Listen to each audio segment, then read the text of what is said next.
Qala azza man qail fi muhkami tanzil wa huwa asdaqul qailin. Bismillahirrahmanirrahim. Yarfa'illahu alladhina amanu minkum walladhina utul ilma darajah. Allahumma anfa'na bima 'allamtana wa 'allimna ma yanfa'una warzuqna 'uluman tanfa'una fid dunya wal akhirah. Allahumma faqihna fid din wa ta'win. Allahumma rzuqna fahman nabiyyin wa hifzal mursalin wa ilhamal malaikatil muqarrabin birahmatika ya arhamar rahimin. Allahumma akhrijna min zulumatil wahmi wa akrimna binuril fahmi waftah alaina bima'rifatil ilmi wa hassin akhlaqana bil hilmi wastahil lana abwaaba fadli wa alaina min khazaini rahmatika ya arhamar rahimin. Amin amin ya rabbal alamin. Alhamdulillah, hadratul mukarram wal muhtaram yang sama-sama kita hormati, yaitu pendiri yayasan dan majlis ta'lim Al-Zakir Haji Dr. Ramayuli dan keluarga besar. Mudah-mudahan senantiasa diberikan sehatul afiat, senantiasa dimudahkan segala urusannya, diberkahkan rezekinya, dan senantiasa dijaga keluarganya oleh Allah Subhanahu wa ta'ala. Dan juga para jamaah, ibu-ibu semua, alhamdulillah. Gimana kabarnya ibu? Alhamdulillah. Alhamdulillah apa nih, sehat ya? Ya alhamdulillah, mudah-mudahan selalu sehat walafiat. Ya, senantiasa dipanjangkan umurnya. Ya, dalam taat ibadah, senantiasa istiqomah di jalan Allah Subhanahu wa ta'ala. Mudah-mudahan kita terus menjadi hamba-hamba yang mendekat kepada Allah Subhanahu wa ta'ala, yang memperbaiki diri kita ikhlas karena Allah Subhanahu wa ta'ala. Dan mudah-mudahan kita semua mendapatkan rahmat kasih sayang dan keberkahan dari Allah Subhanahu wa ta'ala. Amin ya rabbal alamin. Baik para jamaah semua, kita teruskan kajian kita ya, dalam kitab Nasaihul Ibad, ya, karya Syekh Nawawi Al-Bantani rahimahullahu ta'ala, wa nafa'ana Allahu bi'ulumihi fid dharain amin. Dan kita sampai di bab 2 ya, pasal ke-20, betul ya? Ya, apa tuh judulnya? Ya, 3 sunnah yang harus dipelihara ya. Silakan, ada yang mau baca? Silakan. Bab ke-20. Bismillahirrahmanirrahim. 3 sunnah yang harus dipelihara. Ali bin Abi Thalib radhiyallahu anhu ta'ala mengatakan, malam yakun indahu sunnatullahi wa sunnatu rasulihi wa sunnatu awliyaihi falaisa fi yadihi syai'un. Artinya, siapa yang tidak menjalankan 3 hal berikut: pertama, sunnah Allah; kedua, sunnah Rasulnya; dan ketiga, sunnah para wali, maka dia tidak mempunyai kebaikan sedikit pun. Tak kala Ali bin Abi Thalib radhiyallahu anhu ta'ala ditanya, apa yang dimaksud dengan sunnah Allah subhanahu wa ta'ala? Dia menjawab, sunnah Allah adalah menyembunyikan rahasia. Kemudian Ali radhiyallahu anhu ta'ala ditanya lagi tentang maksud sunnah Rasulnya. Dia menjawab, sunnah Rasulnya adalah bersikap ramah kepada sesama. Kemudian tak kala ditanya tentang maksud sunnah para wali, dia menjawab, sunnah para wali adalah sabar menghadapi perlakuan yang menyakitkan hati. Ali bin Abi Thalib radhiyallahu anhu ta'ala juga mengatakan, umat-umat sebelum kalian juga bisa saling menasihati dan saling berkirim surat dengan saling mengingatkan pada 3 hal, yaitu pertama, siapa yang beramal untuk tujuan akhirat, maka Allah subhanahu wa ta'ala akan mencukupi urusan agama dan dunianya. Kedua, siapa yang memperbaiki batinnya, maka Allah subhanahu wa ta'ala akan memperbaiki lahirnya. Ketiga, siapa yang memperbaiki hubungan dengan Allah subhanahu wa ta'ala, maka dia akan memperbaiki hubungan orang itu dengan sesama manusia. Siapa yang dicintai Allah subhanahu wa ta'ala, dia akan dicintai seluruh makhluk. Ya, ini subhanallah. Yang 3 sunnah yang harus dipelihara. Kita baca sama-sama. Bismillahirrahmanirrahim. Bismillahirrahmanirrahim. Qala Ali ibni Abi Thalib radhiyallahu anhu man lam yakun indahu sunnatullahi wa sunnatu rasulihi wa sunnatu awliyaihi falaysa fi yadihi syai'un. Ya. Ini adalah perkataan yang nasihat dari Sayyidina Ali, ya, Ibnu Abi Thalib radhiyallahu taala anhu. Beliau mengatakan, man lam yakun indahu sunnatullahi wa sunnatu rasulihi wa sunnatu awliyaihi falaysa fi yadihi syai'un. Ya, ada 3 sunnah yang harus kita jaga, ada 3 sunnah yang harus kita pelihara, ada 3 sunnah yang senantiasa kita amalkan. Ya, siapa yang tidak menjalankan 3 hal berikut, ya, ini terjemahannya, siapa yang tidak menjalankan 3 hal berikut, sunnah Allah, sunnah Rasul, dan sunnah para wali, maka dia tidak mempunyai kebaikan sedikit pun. Artinya kebalikannya, kalau kita jalanin, kalau kita amalin, ya, 3 sunnah ini, sunnahnya Allah, sunnahnya Rasul, kemudian sunnah para wali, para ulama kita, maka Allah akan berikan keberkahan yang melimpah buat kehidupan kita.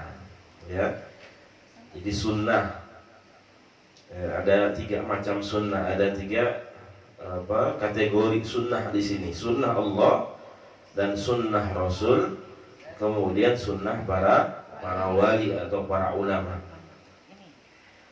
Nah, di sini juga dijelaskan ketika Sayyidina Ali bin Abi Thalib ditanya apa itu sunnah, yang pertama beliau menjawab, sunnah Allah adalah menyembunyikan rahasia. Ya, karena memang salah satu sunnatullah, ya, namanya sunnatullah itu senantiasa penuh dengan hikmah. Ya, kita nggak pernah tahu kapan kita akan diberikan musibah, ujian, cobaan oleh Allah Subhanahu wa ta'ala. Kehidupan kita penuh dengan rahasia, dan itu adalah merupakan sunnatullah. Ya, ada kematian, nah itu bagian dari sunnatullah. Kemudian kita alhamdulillah dapat rizki, kita nggak pernah tahu, ya, tapi itu adalah sunnatullah, ya, yang memang sudah menjadi ketentuan Allah bagi seluruh makhluknya Allah Subhanahu wa ta'ala. Kemudian Sayyidina Ali ditanya tentang sunnah Rasulnya, ya, kemudian dia menjawab sunnah Rasulnya adalah bersikap ramah kepada sesama, ya, berbuat baik, ya, kepada orang lain. Kemudian ditanya lagi tentang sunnah para wali, ya, para ulama. Kemudian beliau menjawab sunnah para wali adalah sabar menghadapi perlakuan yang menyakitkan hati. Dan ini semua, ya, semua dirasakan oleh para ulama kita, bahkan para nabi dan rasul yang diutus oleh Allah Subhanahu wa ta'ala.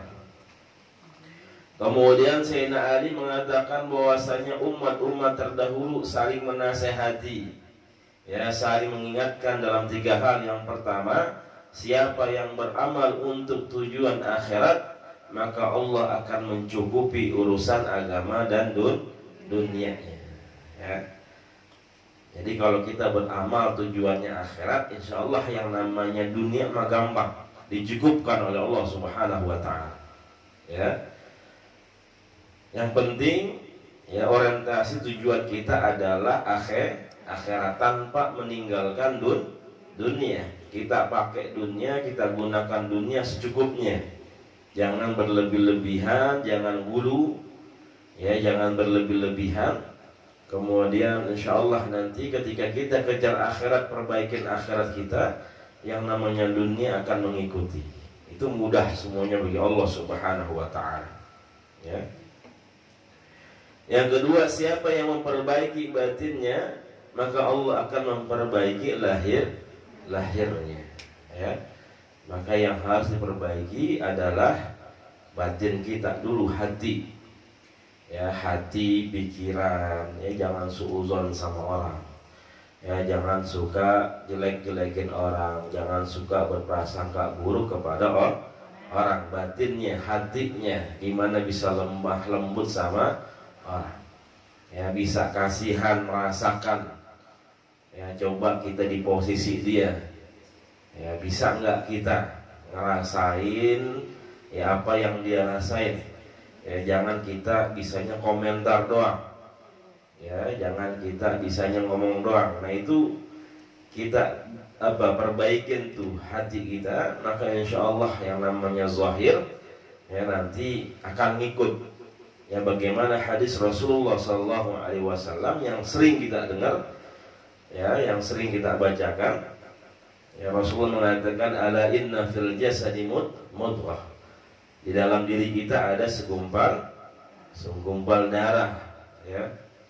Idza saluhat saluhal jasadu kulluh wa idza fasadat fasadal jasadu kulluh. Kalau yang segumpal ini benar, ya, bersih, baik, maka yang terlihat, yang nampak adalah sesuatu yang baik. Tapi kalau dalamnya yang segumpal ini penuh dengan penyakit, ya, banyak penyakitnya, ya, banyak kotorannya, maka yang nampak juga akan kotor, ya, akan keburukan. Ya.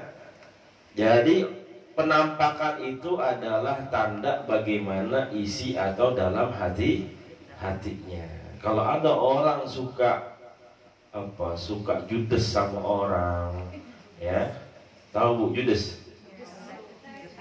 Ya, jutek, ya, bukan jutek, bukan, ya, itu ya. Nah, berarti ada masalah tuh di dalam hatinya. Ya, kalau orang ketika ketemu saudaranya nggak mau senyum, ya, nggak mau nyapa, nggak mau negur, maunya ditegur duluan. Nah, itu berarti hatinya ada masalah, ya, ada penyakit tuh. Ya, kita mau orang Islam, orang Muslim disuruh tegur, ya, afsus salam, sebarkan salam, minimal kita ngucapin assalamu alaikum. Memang kalau di masyarakat kita nggak terbiasa ketemu ngucapin assalamualaikum, nggak terbiasa. Ya, tapi kalau di Arab, di Mesir, di Saudi, di Sudan itu terbiasa. Orang nggak kenal itu dia ngucapin salam. Ya, walaupun nggak kenal, apalagi yang sudah kenal pasti ngucapin salam. Nah, kita gimana? Minimal kita senyum sama orang. Ya, minimal kita tegur. Makanya yang namanya basa-basi itu bukannya nggak penting. Basa-basi itu penting. Ya, apalagi kalau mau minjem duit. Nah, itu penting. Ya nggak? Ibu datang ke rumah saudara, teman ujuk-ujuk, ya, Neng, ada duit nggak yang bisa dipakai? Nah, ada nganggur nggak katanya? Gimana ceritanya? Ya, kita kan datang, gimana kabarnya? Udah lama ya kita nggak jalan-jalan ya. Gimana tuh keluarga? Baik semuanya. Neng, gimana Neng anak? Ya. Ujung-ujungnya ada yang boleh dipakai dulu apa kagak nih? Nah, itu kan basa-basi. Jadi basa-basi itu penting, ya. Basa-basi itu bukannya nggak penting, mujamalah. Ya, apalagi orang Arab itu mujamalahnya luar biasa. Ya, dia ketemu saudaranya apa aja didoain. Ya, sehat semua, mudah urusan, ya. Rezeki yang banyak, rezeki yang berkah. Nah, itu ya artinya kita perbaikin batin kita, ya. Insya Allah ketika batinnya baik, maka zahirnya juga baik. Ya, maka yang nampak itu ya berarti mencerminkan apa yang ada di dalam batinnya, dalam hatinya. Ya. Kemudian yang ketiga, siapa yang memperbaiki hubungannya dengan Allah, maka maka Allah akan memperbaiki hubungan orang itu dengan sesama manusia. Siapa yang dicintai Allah, maka dia akan dicintai seluruh makhluknya. Ya. Jadi perbaikin dulu hubungan kita dengan Allah. Insya Allah Allah akan perbaikin hidup kita dengan sama manusia. Allah akan memperbaiki hubungan kita dengan sama manusia. Artinya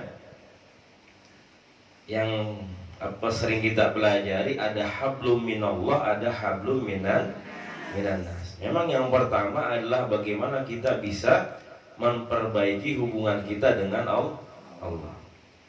Ya. Jadi maksud memperbaiki hubungan kita dengan Allah adalah ibadah-ibadah yang sifatnya kita langsung kepada Allah Subhanahu wa ta'ala. Ya, sholat, ya, baca Quran, zikir, puasa kita. Nah itu, jadi kalau insya Allah kalau sholat kita udah benar, ya, ngaji kita udah benar, ya, kemudian puasa kita udah benar, maksudnya benar adalah membekas dalam diri kita. Ya, jadi itu membekas dalam diri kita, berpengaruh dalam diri kita, maka insya Allah ya kita akan bisa berbuat baik kepada orang lain. Ya, atau orang lain, ya Allah gerakkan hatinya, kemudian orang lain itu senantiasa akan Allah berikan ketika berjumpa dengan kita, bertemu dengan kita, maka di situ Allah berikan yang namanya haibah. Haibah itu adalah sesuatu yang dihormati. Ya, kalau istilah kita disegenin lah. Ya, makanya bagaimana pahala atau balasan orang yang suka sholat di sepertiga malam, yang sholat tahajud, wa minal laili fatahajjat bihi nafilatan lak asa ayyab'asaka rabbuka maqamam mahmuda. Jadi kalau dia terbiasa dengan sholat di sepertiga malam, maka Allah akan berikan tempat yang terpuji, ya, tempat yang tinggi. Ya, artinya Allah berikan kehormatan buat dirinya, dihormatin, disegenin, ya, oleh orang lain, dan itu mudah bagi Allah Subhanahu wa ta'ala. Jadi harus memperbaiki hubungan kita dengan Allah dulu. Ya, sholatnya, ada orang sholat cuman nggak membekas dalam dirinya. Ya, sholatnya nggak berpengaruh. Ya, sholatnya hanya sekedar sholat. Ngajinya hanya sekedar ngaji, tapi ngajinya nggak bisa merubah dirinya. Ya, atau baca Qurannya tidak bisa merubah dirinya. Padahal esensi dari tiap ibadah kita adalah merubah pribadi diri kita menjadi lebih baik lagi di hadapan Allah Subhanahu wa ta'ala. Ya, salat, inna salata tanha 'anil fahsya'i wal munkar. Kalau salatnya benar, ya, salatnya bagus, membekas, maka dia bisa mencegah dari perbuatan keji dan murka. Kalau puasanya benar, la'allakum tattaqun. Ya, dia menjadi orang-orang yang bertakwa. Nah, kalau baca Qurannya benar, ya, maka dia akan bisa melihat bagaimana kebesaran Allah Subhanahu wa ta'ala. Ya, dia akan melihat tanda-tanda kebesaran Allah Subhanahu wa ta'ala. Jadi berpengaruh dalam dirinya. Makanya syariat itu tujuannya ada menjaga harta, ada menjaga akal, kemudian ada menjaga jiwa. Ya, kenapa nggak boleh mencuri, kemudian kenapa disuruh kerja yang benar, cari yang halal, tinggalkan yang haram? Karena itu adalah bagian dari syariat untuk menjaga harta seorang muslim. Kemudian menjaga akal, kenapa nggak boleh minum khamr, kenapa nggak boleh yang namanya narkoba, ya, mabuk-mabukan, karena dalam rangka menjaga akal manusia. Kemudian menjaga jiwa, nggak boleh saling membunuh, nggak boleh saling menghina, menuduh, ya, menyakiti. Nah, itu menjaga jiwa manusia. Kemudian menjaga keturunan, ya, makanya disuruh nikah dan sebagainya. Kemudian juga menjaga agama, ya. Ketika agama ini dihina, kemudian dinistakan, maka kewajiban kita untuk menjaga agama tersebut, ya. Jadi ini mudah. Jadi ini urusan Allah Subhanahu wa ta'ala. Jadi kalau kita berbuat baik, insya Allah Allah akan senantiasa, ya, memberikan kebaikan, keberkahan dalam kehidupan kita. Dan ini semua, ya, kita lakukan dalam menjalankan sunnah Allah, kemudian juga sunnah Rasulnya, kemudian sunnah para ulama kita, para wali-wali, dan itu adalah para ulama, ya. Jadi sunnah Allah ini sudah menjadi ketetapan, ya, bagi Allah Subhanahu wa ta'ala, bagi setiap makhluknya Allah Subhanahu wa ta'ala. Mau dia orang muslim, mau dia orang non-muslim, mau dia orang biasa ataupun pejabat, semuanya pasti, ya, itu menjadi bagian dari sunnatullah, ya. Dia diuji oleh Allah Subhanahu wa ta'ala, dia mendapatkan kenikmatan dan sebagainya. Nah, itu bagian dari sunnatullah, ya, ketetapan Allah bagi manusia. Nah, tinggal bagaimana kita ketika menjalankan atau menerima sunnatullah ini, maka kita ikhlas, kita redo, ya, sehingga sunnatullah, ketetapan Allah ini bisa menjadi pahala, menjadi kebaikan buat kita di hadapan Allah Subhanahu wa ta'ala. Kemudian juga sunnah Rasulnya. Nah, ini banyak sekali, ya, sunnah para nabi dan rasul yang diutus oleh Allah Subhanahu wa ta'ala. Ya, di sini kan Imam Ali menjawab, sunnah Rasul adalah bersikap ramah kepada sesama, ya. Jadi cukup bagaimana akhlak Nabi Muhammad Rasulullah Sallallahu Alaihi Wasallam, akhlaknya Rasul, ya, bahwasanya Rasul disakitin, tapi Rasulullah Sallallahu Alaihi Wasallam, ya, dengan akhlaknya yang luar biasa mencontohkan, ya, ketika ada yang orang ngezolimin, tapi dia malah, Rasulullah malah berbuat baik kepada orang tersebut. Ya, jadi salah satu tantangan terberat dalam kehidupan kita adalah berbuat baik kepada orang yang zolimin kita, betul nggak, Bu? Ya, biasanya kan kita kalau udah orang zolimin kita, gimana tuh? Kalau bisa biar dia mampus, ya. Ya, subhanallah. Nah, itu, ya, sunnah para rasul, ya, berbuat baik, ya. Bagaimana dulu, ya, para nabi yang diutus oleh Allah Subhanahu wa ta'ala pasti mendapatkan ancaman dari umatnya, ya. Mau dia Nabi Musa, mau dia Nabi Isa, mau dia Nabi Musa, mau dia Nabi Isa, ya, Nabi Ibrahim, semuanya pasti mendapatkan kezaliman, ya, kemudian pertentangan, kemudian juga ditolak oleh umatnya.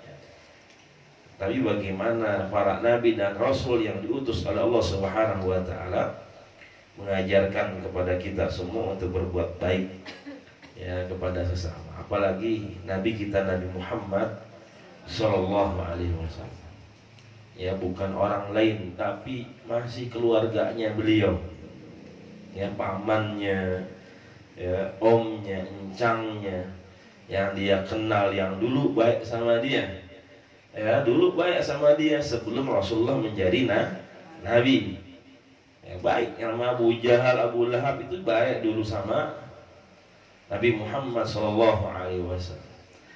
Tapi ketika Rasulullah menjadi nabi, ya, karena mereka merasa ini adalah ajaran yang tidak sesuai dengan ajaran nenek moyang mereka, maka Rasulullah ditentang, Ya Rasulullah dizolimin, bahkan Rasulullah mau dibunuh. Ya, jadi perlawanan dari keluarga sendiri dan itu berat bagi Rasulullah Shallallahu Alaihi Wasallam. Ya, yang seharusnya orang tua itu seorang paman menjaga ponakannya. Ya, tapi yang dirasakan oleh Rasulullah Shallallahu Alaihi Wasallam, ya pamannya sendiri yang malah menyakiti, menzolimi, ya, dan bahkan membunuh dirinya. Ya, bahkan ada orang-orang yang beliau cintai tapi belum sempat mendapatkan hidayah dari Allah Subhanahu wa taala. Ya, misalkan Nabi Ibrahim. Ya, Nabi Ibrahim sayang banget sama ayahnya. Ya, tapi karena ayahnya juga tidak mendapatkan keberkahan dari Allah Subhanahu wa taala, ya sampai meninggal Nabi Ibrahim, ayahnya itu ya tidak beriman kepada Allah dan Nabi Ibrahim. Ya, sampai-sampai Nabi Ibrahim meminta ampun kepada Allah Subhanahu wa taala, beristighfar, memohonkan ampun kepada Allah buat ayahnya karena saking cintanya sama ayahnya. Ya, tapi apa boleh buat, malah Nabi Ibrahim ditegur oleh Allah Subhanahu wa taala. Ya, jadi kita nggak boleh mendoakan, kita nggak boleh minta ampunan kepada orang yang nggak beriman kepada Allah Subhanahu wa taala. Itu nggak boleh. Makanya ketika misalkan Bapak Ibu Ibu semua, kalau ada temannya yang meninggal, misalkan non muslim ya, maka cukup inna lillahi wa inna ilaihi rajiun. Nggak usah kita bilang semoga diampunin dosanya sama Allah, karena nggak bakal diampunin sama Allah Subhanahu wa taala. Ya, semoga mendapatkan surganya Allah. Nah, itu lebih lebay lagi tuh. Ya, semoga husnul khotimah. Nah, itu hati-hati. Ya, jadi kalau orang kafir, orang non muslim cukup inna lillahi wa inna ilaihi rajiun. Atau kita tambahkan mudah-mudahan yang ditinggalkan diberi kesabaran. Udah, kita nggak usah doain. Ya, karena memang buat apa didoain? Ya, dia nggak percaya sama Allah. Ya, dia nggak beriman sama Allah. Ya, maka dia akan mendapatkan balasannya azab dari Allah. Maka nggak usah pakai semoga husnul khotimah ya. Ya, baik-baik. Semoga husnul khotimah, mudah-mudahan ditempatkan di surganya Allah. Ya. Nah, itu nggak usah, ya, itu nggak usah. Ya, bagaimana dulu Nabi Ibrahim ditegur ketika meminta ampun kepada Allah buat ayahnya. Ya, nggak usah diminta ampun karena memang nggak akan mendapatkan ampunan dari Allah Subhanahu wa taala. Kecuali memang rahmatnya Allah, misalkan ada kakeknya Nabi Ibrahim atau pamannya Nabi Ibrahim yang baik sama Rasul, tapi memang belum sempat ngucapin syahadat. Walaupun ada beberapa ulama mengatakan yang penting hatinya sudah beriman sama Rasul, ya sudah yakin sama Rasul, sudah baik sama Rasul, walaupun lisannya belum mengucapkan syahadat. Tapi ada beberapa ulama yang mengatakan syahadat itu harus diucapkan. Dan yang namanya Abdul Muthalib, kemudian Abu Thalib, pamannya Rasul, Abdul Muthalib kakeknya Rasul, belum pernah mengucapkan dua kalimat syahadat. Tapi baiknya sama Rasul itu luar biasa. Ya, penjagaannya kepada Rasulullah SAW itu luar biasa. Ya, maka itu nanti urusan Allah tuh, bagaimana Allah punya rahmat kasih sayangnya ya buat orang-orang yang baik dengan Rasulullah Sallallahu Alaihi Wasallam. Yang namanya Abu Lahab saja, Abu Lahab itu dalam hadis dia mendapatkan keringanan azab kubur setiap hari lahirnya Rasulullah Sallallahu Alaihi Wasallam. Jadi yang namanya Abu Lahab, yang di kuburnya dia diazab oleh Allah, tapi ketika setiap hari lahirnya Rasulullah SAW itu dia diringankan azab kuburnya. Ya, kenapa? Karena Abu Lahab ini ketika Rasulullah lahir, kemudian dia bersedekah. Ya, sedekahnya apa, Bu? Memerdekakan budaknya, hamba sahayanya. Ketika itu hamba sahayanya namanya Suwaibah. Ya, jadi ibunda Rasulullah Siti Aminah sendirian. Ya, karena ayah Rasul kan udah meninggal, ya Abdullah. Kemudian Abu Lahab dia bilang kepada budaknya, ini temenin ya misan saya, temenin kalau ponakan saya lahir, kabarin cepet-cepet. Ya, jangan lama-lama, langsung kabarin saya. Disuruh jagain, ya. Kemudian nggak lama setelah itu lahir Rasulullah Shallallahu Alaihi Wasallam.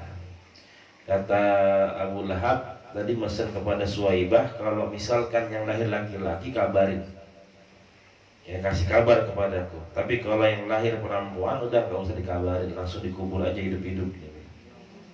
Ya, karena kebiasaan orang jahiliyah dulu seperti itu. Ya, kalau perempuan wanita langsung dikubur hidup-hidup. Ya, kemudian yang lahir adalah laki-laki, yaitu Nabi kita Nabi Muhammad Sallallahu Alaihi Wasallam. Ketika dibilangin tuan-tuan yang lahir keponakanmu laki-laki, ya maka dia sangat gembira, sangat senang. Ya, dia langsung bahwasanya dia mengatakan, maka pada hari ini aku merdekakan dirimu, Suwaibah. Ya, jadi ketika itu yang namanya budak itu lebih mahal daripada unta. Kalau unta misalkan 70, ya 50 juta, 70 juta, budak itu bisa sampai 100 juta. Ya, artinya lebih mahal daripada unta. Makanya yang namanya budak bisa diwariskan, bisa dihibahkan, kemudian bisa diapain aja. Ya, maka ketika itu Abu Lahab ya sangat bergembira. Ya, kemudian bersedekah dengan kelahiran Rasulullah Shallallahu Alaihi Wasallam. Ya, lalu bagaimana dengan kita sebagai umat Rasulullah Shallallahu Alaihi Wasallam yang setiap hari kita bergembira dengan Rasulullah Shallallahu Alaihi Wasallam, yang setiap hari lisan kita bersolawat kepada Rasulullah Shallallahu Alaihi Wasallam, yang setiap hari kita ajarkan akhlak Rasulullah kepada anak-anak kita. Ya, yang setiap hari akhlak Rasulullah kita tanamkan, kita ajarkan ke dalam keluarga kita, dan itu semua adalah dari sunnah Rasulullah Sallallahu Alaihi Wasallam. Ya, kemudian yang ketiga adalah sunnah para wali, sunnah para ulama. Ya, jadi wali itu adalah ulama. Ya. Jadi yang namanya ulama, wali ini adalah warasatul anbiya, adalah pewaris para nabi, ya. Dan di sini Sayyidina Ali mengatakan sunnah para wali adalah sabar, ya, menghadapi perlakuan yang menyakitkan hati, sama, ya. Kalau tadi para nabi bersikap ramah kepada sesama, ya, tanpa pandang bulu, mau dia teman, mau dia lawan, tetap yang namanya bersikap ramah kepada sesama. Kemudian para wali ya menghadapi sabar dalam menghadapi perlakuan yang menyakitkan hati. Nah, ini makanya makomnya berat ini. Ya, bagaimana kita bisa sabar terhadap orang yang menyakiti hati kita. Ya, saya juga masih suka kesel. Ya, kita yakin semua gitu juga masih suka kesel ketika ada orang suka nyakitin kita. Ya, pengennya kita balas gitu. Ya, jangan dikasih ampun kalau bisa. Ya, nah itu ya fitrahnya manusia. Ya, tapi kalau para wali ya dengan ilmunya, ya dengan waraknya, ya bahwasanya ketika ada yang zalimin, ya maka bagaimana dia bisa sabar, ya dia bisa memaafkan, ya makanya diangkat menjadi wali. Ya, wali Allah. Kalau kita hanya sebatas wali murid, wali apa lagi? Ya, wali nikah. Ya, jadi kalau kita cuma wali murid doang, ya, makanya ada wali Allah karena memang bisa sabar tuh. Ya, jadi kalau ada yang ngedebat, kalau ada yang nyakitin, udah sabar aja. Ya, kalau pancem hati kita sama orang seperti kita nggak bisa. Ya, makanya itu sebenarnya ujian juga, ujian yang bisa menaikkan derajat kita di hadapan Allah Subhanahu wa Ta'ala. Ya, makanya mereka dipanggil wali. Dan wali Allah itu, ya, mereka nggak tahu. Jadi jangan ada orang ujuk-ujuk dia bilang saya adalah wali Allah. Nah, ketika ada orang bilang saya wali Allah, berarti dia bukan wali, karena yang namanya wali Allah dia nggak pernah mengumbar, dia nggak pernah ngaku-ngaku. Ya, jadi ketika ada orang ngaku, ya, misalkan ibu mau berobat, saya wali Allah nih, ntar penyakit ibu sembuh, ya, berarti dia bukan wali Allah. Ya, hati-hati. Jadi yang namanya wali, ya, dia nggak pernah mengaku dirinya wali. Yang dia kerjakan hanyalah tawadu, rendah hati. Ya, kemudian juga bagaimana senantiasa dia menundukkan hatinya di hadapan Allah Subhanahu wa Ta'ala, dan juga senantiasa berbuat baik kepada sama manusia, tidak sombong, tidak iri, tidak ria, ya, jauh dari segala penyakit hati. Nah, itu adalah para wali-walinya Allah Subhanahu wa Ta'ala. Makanya gelarnya adalah wali Allah. Ya, jadi bukan wali sembarangan, bukan orang sembarangan. Ya, karena tawaduknya, ya, maka dia diberikan keilmuan, ya, berikan kemampuan yang luar biasa, senantiasa dijaga dirinya oleh Allah Subhanahu wa Ta'ala. Ya, ya, udah azan. Baik, kita dengarkan azan.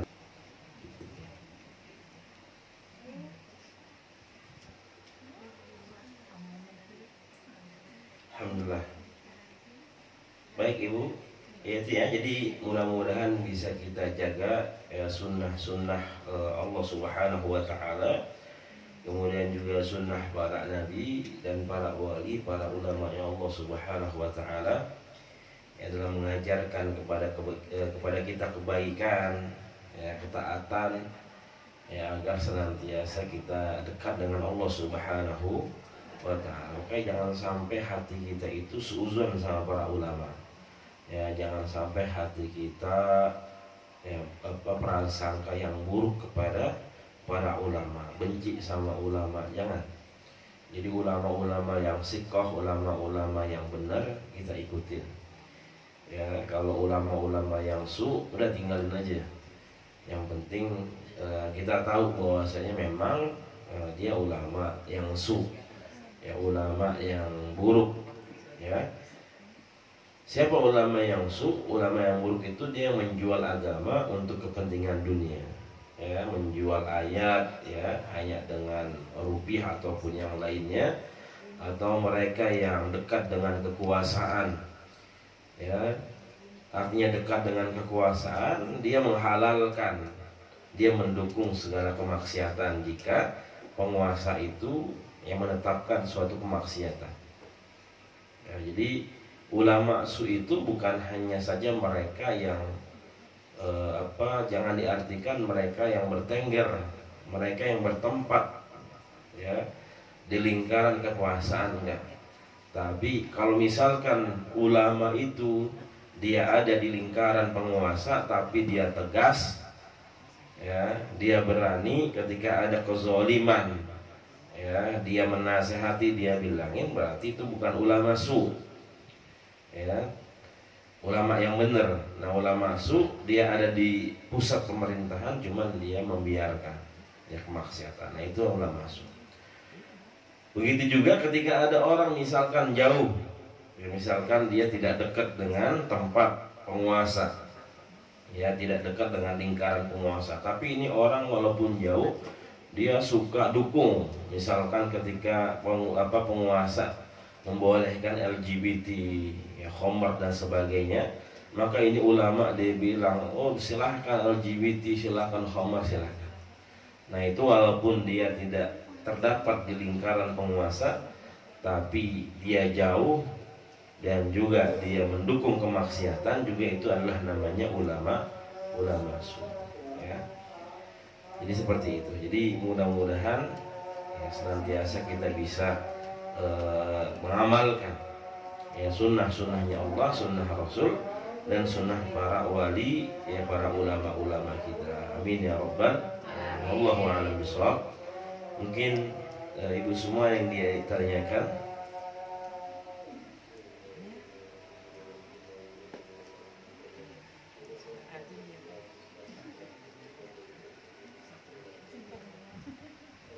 Ketika masalah doa, kalau yang didoain kan tidak sesama agama, tapi yang didoain itu kan anaknya tidak seagama sama maknya, bapaknya gitu.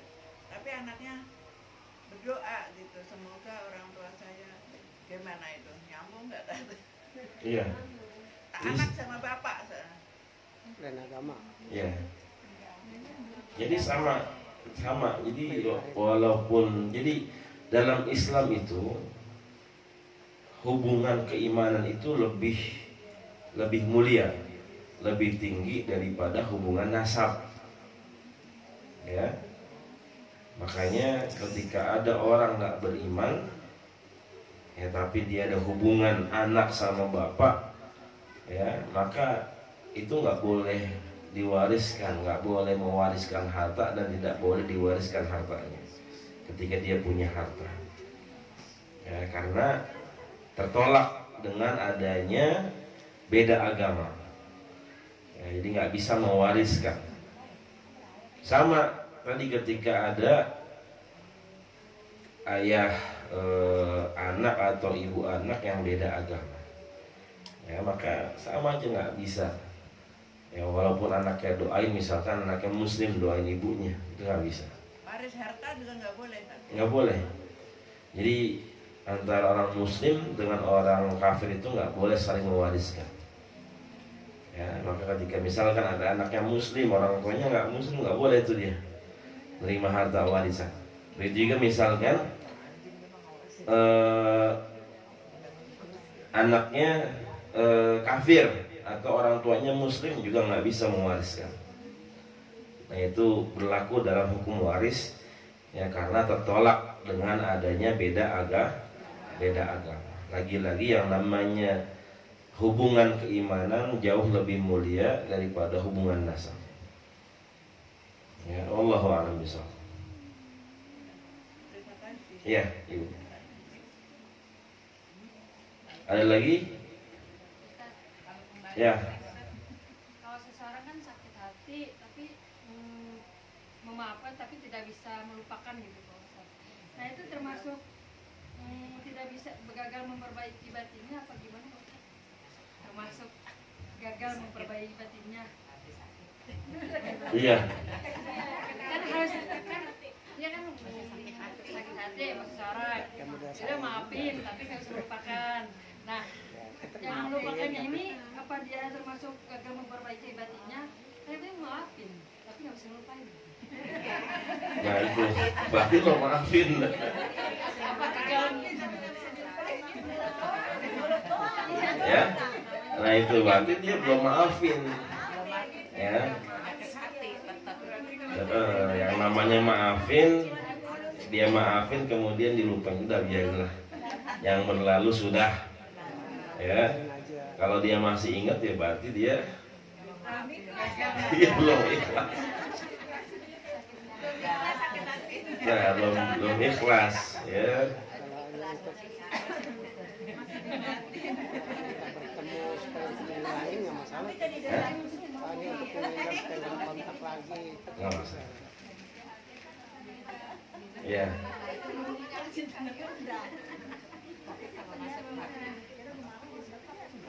Ya, jadi memang berat Ya, memang berat. Mengembang ya.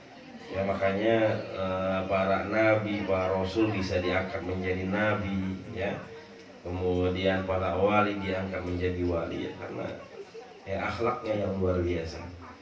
Ya di atas rata-rata. Kalau kita ya masih rata-rata. Ya tadi. Ya. Ya dimaafin tapi nggak bisa ngelupain tuh kan. Allahu a'lam bishawab. Cukup. Baik para jamaah semua, mudah-mudahan apa yang kita kaji ini senantiasa menambah hazanah ilmuwan kita dan mendekatkan diri kita di hadapan Allah Subhanahu wa taala. Mudah-mudahan bisa kita implementasikan, kita bisa amalkan dalam kehidupan kita sehingga kita menjadi hamba-hamba yang terbaik di hadapan Allah Subhanahu wa taala. Amin ya rabbal alamin. Ini saja yang bisa sampaikan, mudah-mudahan bisa bermanfaat untuk semuanya. Hadanallahu wa iyyakum ajma'in wa lafu minkum. Assalamualaikum warahmatullahi wabarakatuh.